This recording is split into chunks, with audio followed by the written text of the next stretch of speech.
bagaimana cara wudhunya, bagaimana cara sholatnya. Oh gitu ya. Iya ya. Orang sholat itu yang wajib adalah ketika dia masih sadar. Selama dia masih sadar, masih ingatannya ada, itu wajib sholat. Walaupun dia nggak punya tenaga. Lalu gimana caranya wudhu? Caranya wudhu adalah diwudhukan. Gimana cara mewudhukannya? Kalau ada anaknya, maka anaknya yang mewudhukannya. Kalau nggak ada anaknya, misalnya suami istri, istrinya ini yang sakit nggak bisa bergerak, suaminya mewudhukan. Kemarin ada yang tanya, Pak Imam masjid di Masjid Al-Muhajirin bertanya, Ustadz, istriku pengen sholat, anak-anak nggak ada, yang ada cuma aku. Gimana aku mewudhukannya? Bingung dia. Kan suami istri sentuhan batal. Gimana cara mewudhukannya? Sementara harus sentuhan suami istri. Jadi saya bilang, Pak,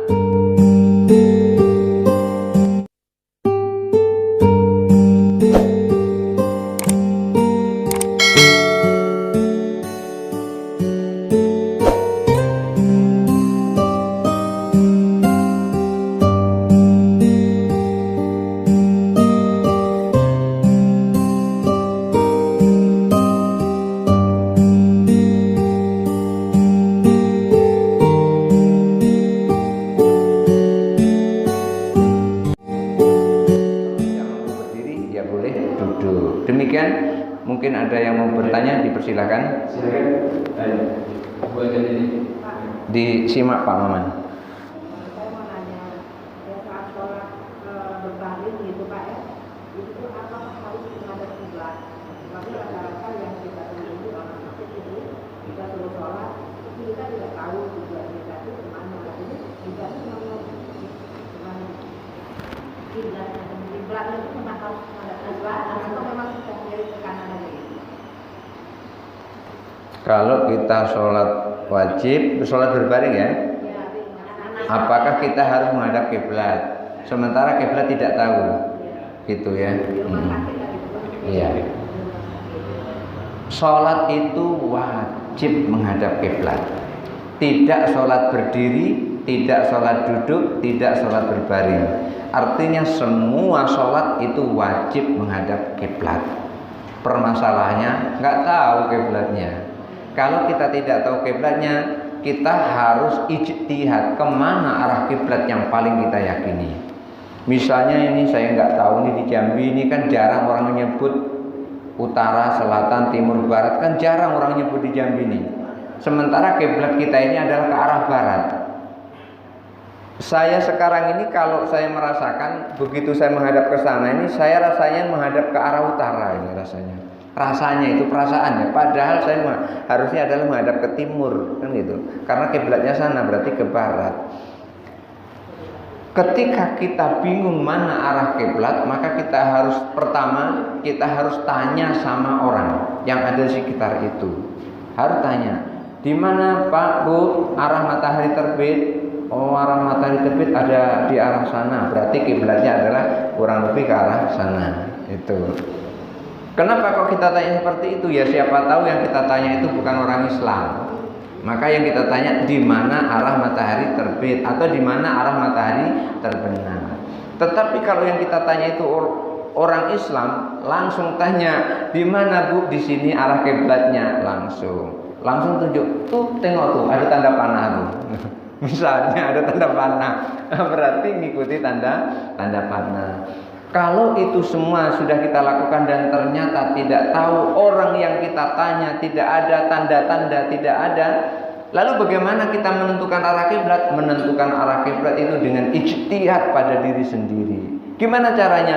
Kita meyakini di mana kira-kira arah kiblat menurut hati kita ini yang benar. Oh, arah kiblatnya sebelah sana. Ya udah, sholat mengarah sebelah sana. Sholatnya mengarah sebelah sana. Walaupun di sana itu adalah sebelah utara di sana itu. Enggak apa-apa, tapi yakinnya di situ. Kenapa? Fa ainama tuwallu fathamma wajhullah. Di mana saja kamu menghadap, di situlah wajah Allah. Artinya di mana kita menghadap itu artinya kita sudah menghadap di hadapan Allah. Itu karena kita tidak tahu di mana pastinya arah kiblat itu. Karena kan ketika seseorang sholat yang berada di Masjidil Haram itu wajib menghadap Ka'bah. Tapi di Masjidil Haram nih. Lah kalau kita di sini enggak nampak Ka'bahnya, kayak mana caranya? Ketika seorang di Masjidil Haram maka wajib kita menghadap Ka'bah. Makanya di Masjidil Haram itu sholatnya itu tidak lurus, bengkok, bulat. Karena Masjidil Haram itu sapnya itu bulat karena Ka'bahnya ada di tengah. Ada orang sholat berhadapan-hadapan. Ka'bahnya di sini, yang satu di sini, yang satu di sini kan berhadapan-hadapan di sholatnya. Sah, kenapa? Karena syariatnya adalah kita disuruh sholat itu menghadap Ka'bah. Lalu bagaimana ketika orang yang berada di luar Masjidil Haram di daerah Mekah, orang di daerah Mekah itu sholatnya wajib menghadap ke Masjidil Haram, tidak wajib menghadap Ka'bah. Kenapa? Enggak nampak Ka'bahnya. Di dalam Masjidil Haram wajib menghadap Ka'bah. Di luar Masjidil Haram, daerah Mekah itu wajib menghadap Masjidil Haram. Makanya ketika Rasulullah itu sholat di Madinah, kan Rasulullah hijrah ke Madinah tuh sholatnya menghadap ke Baitul Maqdis, persis seperti sholatnya orang Yahudi. Kenapa? Karena Rasulullah kan di situ tamu, maka tamu harus menghormati tuan rumah. Jadi di situ Rasulullah diperintahkan oleh Allah menghadapnya ke Baitul Maqdis.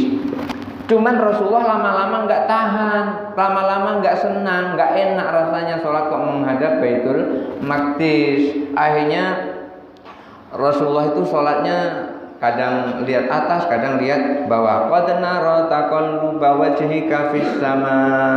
Itu ada di surah Al-Baqarah itu. Ayat 143.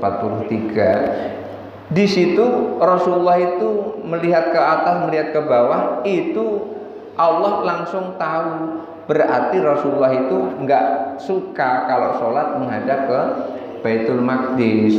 Akhirnya Allah perintahkan fawalli wajhaka syatral masjidil haram. Kalau kamu enggak suka wahai Muhammad, Allah nyampaikan kira-kira begitu dalam bahasa kita, maka menghadaplah ke Masjidil Haram. Begitu diperintahkan oleh Allah untuk menghadap ke Masjidil Haram, saat itulah mulai Rasulullah sholatnya menghadap ke Masjidil Haram. Karena Rasulullah di Madinah, maka sholatnya menghadap ke Masjidil Haram, bukan ke Ka'bah. Jadi kalau kita ada di luar Masjidil Haram, kita menghadapnya adalah Masjidil Haram. Ulama justru malah kalau tidak ada di dalam Masjidil Haram, maka sholatnya menghadap ke Masjidil Haram. Kalau kita sholatnya di luar Mekah, maka menghadapnya adalah ke arah Mekah. Justru ada yang mengatakan seperti itu. Tetapi Allah memerintahkan Rasulullah untuk menghadap ke Masjidil Haram. Itu diperintahkan. Saat itu saat sholat asar. Iya, saat sholat asar. Sehingga orang pas mendengar kayak gitu, dia sholat menghadap ke Baitul Masjid, muter pada saat rukuk, muter. Jadi di situ kemana saja kita menghadap, disitulah Allah. Oleh karena itu, yang pertama adalah tanya sama orang, yang kedua lihat tanda-tanda, yang ketiga sesuai dengan keyakinan kita. Kalau kita yakin itu menghadap ke arah kiblat, maka sah sholat kita.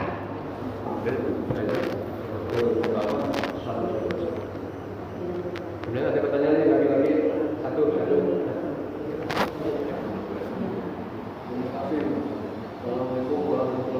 Waalaikumsalam.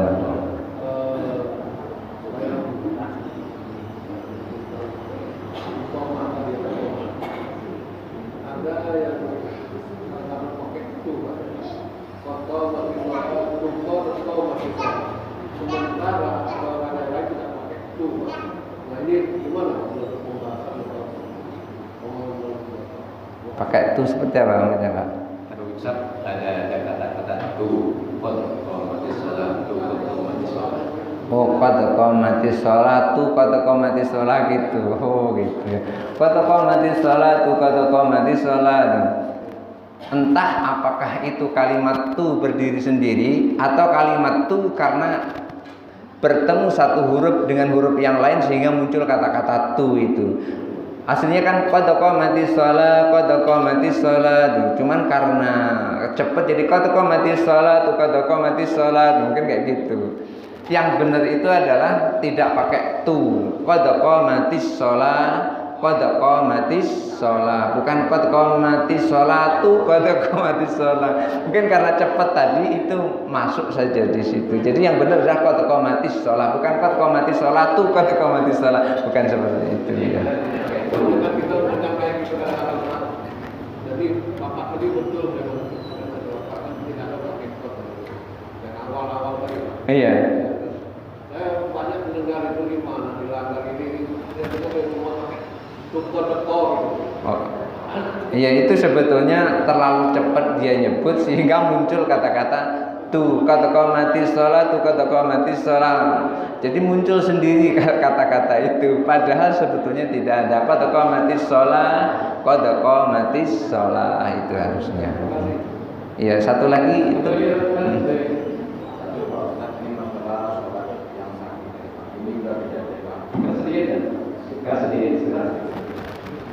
Sekarang sholat orang sakit dari Pak. Jadi orang sakit ini istilahnya jasadnya sudah nggak bisa bergerak lagi Pak, tapi akalnya kita ajak bicara itu masih nyambung Pak. Jadi yang saya tanyakan, bagaimana cara wudhunya, bagaimana cara sholatnya?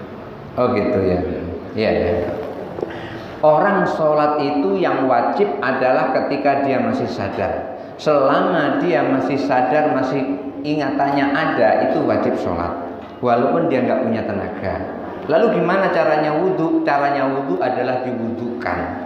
Gimana cara mewudhukannya? Kalau ada anaknya, maka anaknya yang mewudhukannya.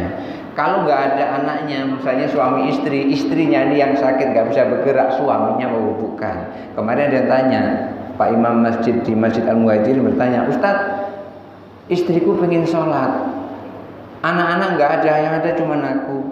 Gimana aku mewudhukannya? Bingung dia, kan suami istri sentuhan batal. Gimana cara mewudhukannya? Sementara harus sentuhan suami istri. Jadi saya bilang, Pak, itu kan suami bapak. Kalau suami bapak dalam kondisi seperti ini, maka niat bapak adalah tangan dan seluruhnya itu adalah gayung buat istri bapak. Jadi ketika tangan bapak diniatkan jadi gayung, itu adalah bukan tangan bapak, itu adalah gayung. Masa istri bapak sentuhan dengan gayung batal? Maka tidak batal. Jadi ketika ada istri sakit atau suami sakit, maka istri yang mewudhukannya. Kalau seandainya tidak boleh terkena air, maka dengan cara tayamum, ditayamumkan. Tayamum itu cuma dua yang dihapus, satu ini yang diusap, yang kedua sampai sini, cuma dua. Senggolan tidak batal, tapi niatnya adalah tidak menyinggol. Niatnya memwudhukan dia, bukan menyinggol dia. Tapi kalau kan beda niat nyinggol dengan niat memwudhukan. Kalau niat nyinggol kan nanti ada terusnya itu nanti kan.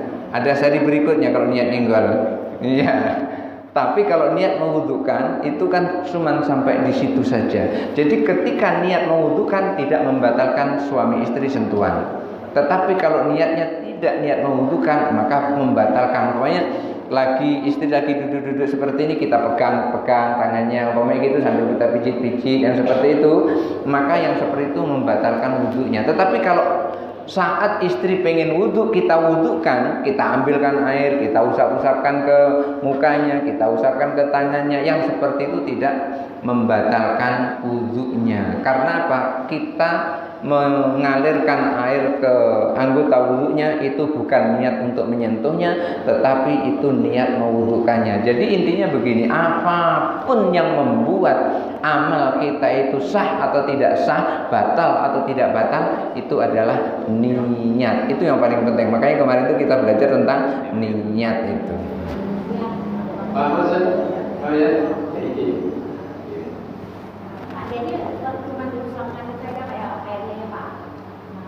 iya, tidak batal. Tidak batal. Umpamanya ada orang yang aku pengen sholat, tolong wudhukan aku, kayak gitu kan. Sementara kita ini bukan mahramnya, maka kita wudhukan tapi dengan syarat niat mewudhukan, bukan niat menyentuh. Maka ketika ada air satu ember, tidak ada gayung, tangan kita ini bisa kita niatkan jadi gayung. Tidak mustakmal itu, karena niatnya adalah istighraq. Jadi kita menjadikan tangan sebagai gayung, tidak menjadikan air mustakmal. Demikian juga waktu itu. Jelas Bapak ya, Pak ya? Cukup Pak? Masih ada lagi itu.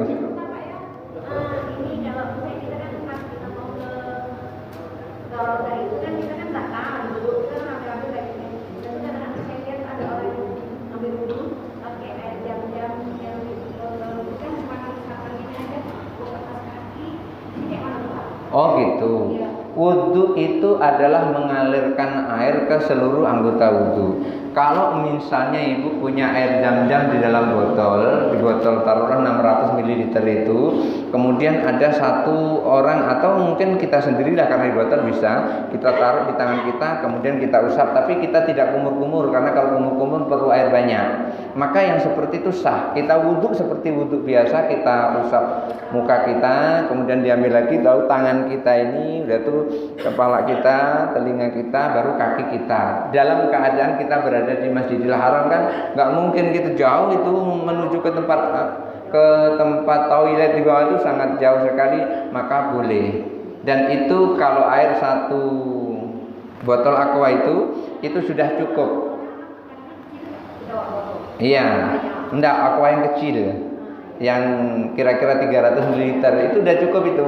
Udah cukup, tapi harus dirata-ratakan betul. Harus diratakan, tidak boleh sekedar cepok, nggak boleh, harus dirata. Yang seperti itu boleh sah selama anggota wudhu ini terjangkau dengan air yang itu tadi. Kalau cuma muka sama kaki nggak sah. Nggak sah. Jadi rukun wudhu itu harus Wudhu biasa. Iya. Jadi kalau cuma tangan sama kaki nggak sah. Ya rukun wudhu, ya ada 6. Barangkali itu saja dulu yang bisa saya sampaikan. Mudah-mudahan ada manfaatnya. Wallahu muwaffiq ila aqwamit thariq. Wassalamualaikum warahmatullahi wabarakatuh.